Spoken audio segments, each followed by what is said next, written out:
Hi there, and welcome to this day in history for February the 2nd.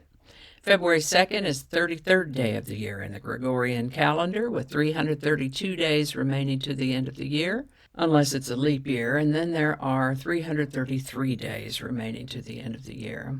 Now I'm going to pause for a second here and say that today's episode is being recorded in an app called eCam Live. This is not an advertisement, not sponsored. I'm simply announcing that I'm trying something different today. And as with so many things in life, there is a bit of a learning curve. So I was able to get titles ready, but not pictures. So we'll see how this progresses going forward. All righty, let's carry on. Today's word is Sturm und Drang. Sturm und Drang is a noun that means turmoil. It comes to us from German words that mean storm and stress. A little bit of that lately with the ice storm.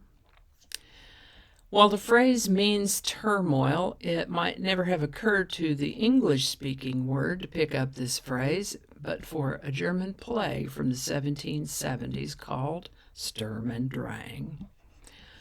Long about this time, there was a movement afoot, a German literary movement whose writings frequently featured a character rebelling against social injustices, full of rousing action and intense emotion. The movement and sentiment were already underway, and when the play Sturm und Drang came out, people began calling the movement Sturm und Drang.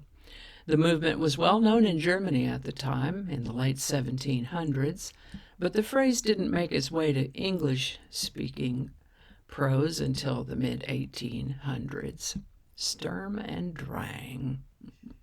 And with that, New Amsterdam, later renamed the city of New York, was incorporated on February 2nd, 1653.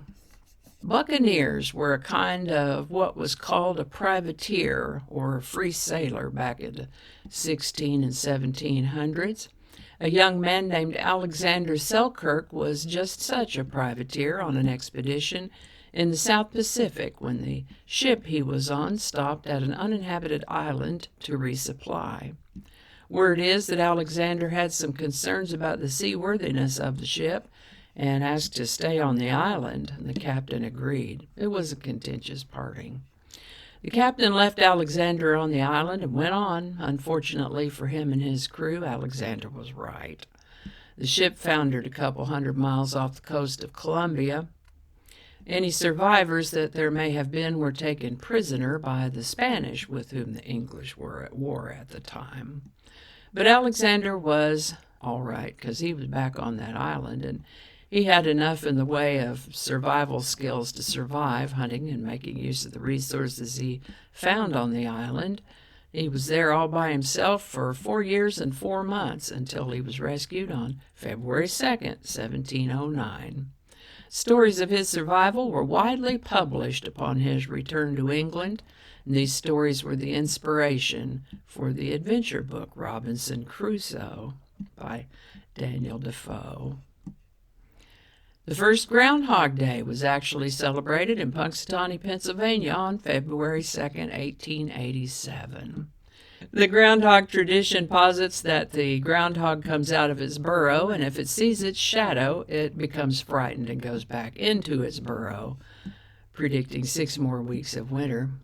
No shadow means an early spring, and I have to say that I always wondered from when I was a little girl, when I first heard about this, how do they know what the groundhog saw? He can't talk, they're guessing. Maybe he was scared because there were all these people looking at him, trying to figure out what he saw. But the tradition stands. They still have a big do early in the morning in Punxsutawney on February 2nd of each year. I can't even guess what the groundhog will have seen this year or how much winter we have left. Today's song is The Way We Were by Barbra Streisand. The Way We Were began its first week in the #1 spot on the Billboard Hot 100 on February 2nd, 1974.